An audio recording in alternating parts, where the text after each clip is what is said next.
Let me just quickly give you a list of 4 emotions that can change your life in one day.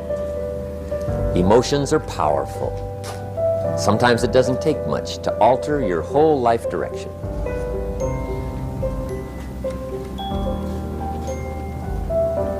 Okay, here they are. Disgust says, I have had it. See, that could be the day. The day you can say, I've had it. And whether you've had it with something small or something major, the day you can say, I've had it, may not be the day it ends, but the day it begins. That's what I said when that little Girl Scout left my door when I'm 25. I give her the big lie, she leaves, I say, I don't want to live like this anymore. I've had it with lying and being broke. Powerful day. The man's finally had it with mediocrity. He's had it with being a loser. He's finally had it with those awful sick feelings inside, knowing his wife is at the grocery store looking at 2 cans of beans, one marked 37 cents, one marked 39 cents. And the guy sick inside knows his wife's going to buy the 37-cent can, and she doesn't even like the brand. Do you know why she's going to buy the 37-cent can? To save 2 cents. The guy sick inside finally says, I've had it. Being on my knees in the dust looking for pennies, we're not living like this anymore.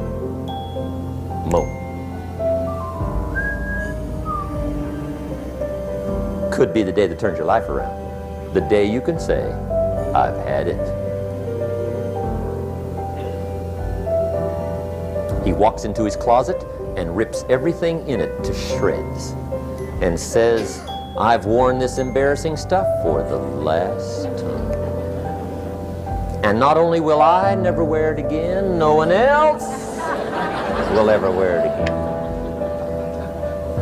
Commit an act that says, I've had it. Powerful. And decision making is powerful. And it's emotional. That's those knots in the pit of your stomach, right? Waking up in the middle of the night in a cold sweat, trying to decide. We sometimes call it inner civil war. What shall I do? Well, for progress, you must decide. The best advice I can give you came from a wealthy friend of mine who said, if it's easy, do it easy. If it's hard, do it hard. Just get it done. If you went home tonight and in the next few days cleaned up a whole list of decisions, that might furnish enough inspiration for the next 10 years. I found this out many times after you've decided. Getting on with it is easier than deciding. Sometimes decision is the toughest part. Here's the next emotion. And I don't know how to tell you to want to. That's something you've got to come up with. There's 2 things I know about desire. Number 1, it comes from inside, not outside. You don't send off for it. Number 2, I know desire can be triggered by something. Who knows what it might be? Sometimes desire waits and sleeps for something to happen. Maybe it's a book, maybe it's a song, maybe it's a sermon, maybe it's a lecture, a seminar, maybe it's the conversation of a friend, a happening, an event. Who knows? The best advice I can give you is what I give my staff. It goes like this: welcome every human experience. You never know which one is going to turn it all on. Even the bad experiences. Sometimes from the bitterest experience comes the greatest awakening. So let down the barriers, take down the walls. The same wall that keeps out disappointment keeps out happiness. Let life touch you. Don't let it kill you, but let it touch you. Here's the last one. This resolve says, I will. 2 of the most powerful words in the language. I will. Benjamin Disraeli once said, "Shortly put, I'll do it or die." See, that's powerful. That could be the day that turns your life around. The world has a strange way of stepping aside when somebody says, "I'll do it or die." The man says, "I will climb the mountain. They've told me it's too high, it's too far, it's too rocky, it's too difficult, it's never been done before, but it's my mountain, I will climb it. Pretty soon you'll see me waving from the top, or dead on the side, because I ain't coming back." The best definition I ever got from the word resolve came from a little junior high girl in Foster City, California, up north. I'm talking to the junior high kids one day. I love to ask kids definitions. They come up with beauties. I got to the word resolve and I asked, "Who can tell me what resolve means?" And I got several hands, and they were all pretty good, but the last one was the best. Little girl, about 3 rows back, held up her hand. She said, Mr. Rohn, I think I know what resolve means." I said, "Darling, what do you think it means?" She said, "I think it means promising yourself you will never give up." I said, "That's it. Webster, stand aside. That is the definition. Promise yourself you will never give up." I asked the kids, how long should a baby try to learn how to walk? How long? How long would you give your average baby before you shut him off? How long? See, any mother in the world would say, "You're crazy. My baby's going to keep trying until it learns how to walk." What a magic formula. Now let me show you what triggers all emotions into activity that brings results. And results is the name of the game. Here it is. You must do something about how you feel. Jesus, the master teacher, said, "Don't just be listeners, be doers."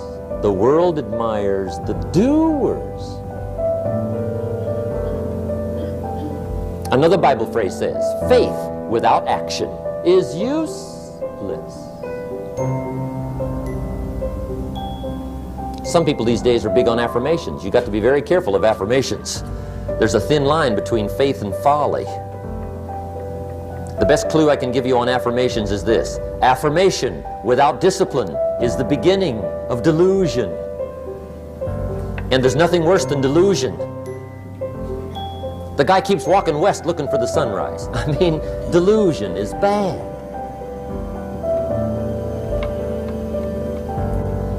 However, affirmation with discipline can bring the most spectacular results.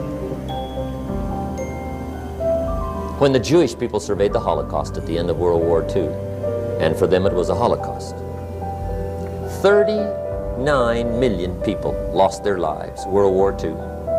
19 million were Russian. But compared to the population, it was not quite the Holocaust visited on the Jewish people.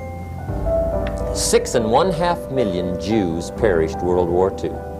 6.5 million. That was a Holocaust. After Hitler's final solution and the Nazi jackboots and Eichmann and Bormann had done their evil task, 6.5 million. When the Jewish people counted the dead, surveyed the Holocaust, and mourned the loss, those that survived together said, "Never again." That was the affirmation. Never again will we take our families, silently walk to the boxcars, and let them ship us through the night to Auschwitz. Never. Well, that's good to make an affirmation, but the next question is, what are you going to do to back up the affirmation? They said, well, number one, we'll build a nation. Then they said, we'll build an army. Wow. And a navy. My. And an air force. And we'll buy some bombs. My. And some bullets. Wow. We'll spend a big portion of the national treasure. We'll even spend some of Israel's finest lives. We mean it. Never again. That's called backing up affirmation with discipline. Does it work? Well, yes. They've been tested 4 times in war on their affirmation in the last 25 years. 4 times, Major. The next to the last war was called the 6-Day War. As if to say, didn't we tell you? Never.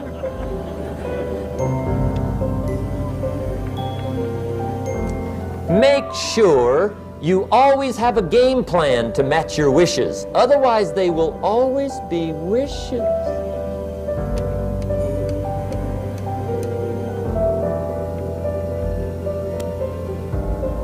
The day that turns your life around.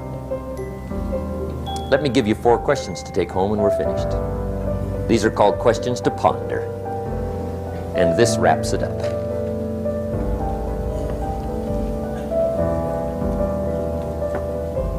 Gosh, you've been a great audience tonight. How fantastic for so many people here. It's been unbelievable. I've really enjoyed it. I could talk all night, but I'm staying here, right? So I got a maid, right? And you got some ways to go. Okay, here's the questions I want you to take home in closing. First question is one of the major questions of the world. Why? Why should you try? Why read that many books? Why go that far? Why earn that much? Why share that much? Why learn all that? Why get up that early? Why put yourself through that much? Why try for all that? Good question. Why? One of the best answers to why is the second question. What else are you going to do with your life? Why not see how many books you can read, how far you can go, how much you can earn, how many friends you can make, how much personality you can develop, influence you can have, how many things you can accomplish, how far you can go and what you can see? Why not? You got to stay here till you go. Why not? Why not you? Some people have done the most incredible things with limited start. Why not you? Some people have done so well, they get to go, they get to see it all, they get to do it. They get to be there. They get to have it, they get to enjoy it. Why not you? Why not you watching the morning mist rise over the mountains of Scotland? Exploring the mysteries of Spain, soaking up history in London. Why not you? You got to take a stroll through the Palace of Versailles. Why not you? You got to have lunch in one of those neat little sidewalk cafes in Paris. I mean, Denny's is okay, but you got to try Paris. Someday you got to gaze directly at the Mona Lisa. I can show you where to find the most exquisite seashells in Miami and the Bahamas. I know where they are. Why not you? You got to shop on Fifth Avenue in New York. You got to stay at the Waldorf Astoria. Have dinner at Lou Chow's?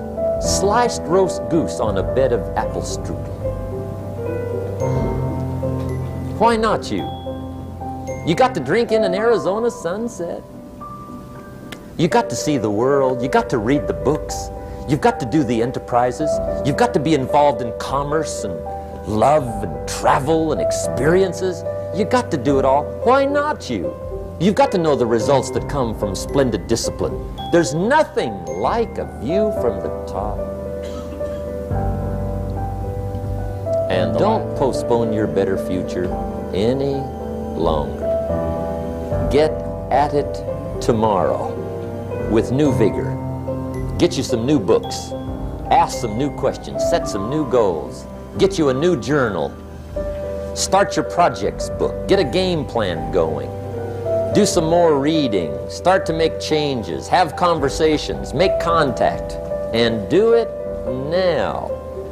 And if you will, I have a feeling one of these days we'll be hearing your story. You'll make us a phone call, write us a letter, get in touch with us and let us know what's happening to you. I want to thank you for being here. My final comment would be ask for God's help, which may sound a little strange coming from a strictly commercial company. We are not a religious order, but if you would allow me a personal word, that would be it. I think humans are unique, but we could all use a little help. But of course, you've got to do your part. That's what we've talked about mainly tonight. Do your part, and I think God will do His part. It's a two-way street. And we do play a part. There's a story about the man who took a rock pile in 2 years, turned it into a fabulous garden. People came from everywhere to see it. One day a guy came by, saw the garden, thought it was fabulous, but he wanted to make sure the gardener didn't take all the credit. So to get his point across, he meets the gardener, shakes his hand, and says, "Mr. Gardener, remember, you and the good Lord together have this beautiful garden here." And the gardener said, "Hey, I understand that. I know what you mean."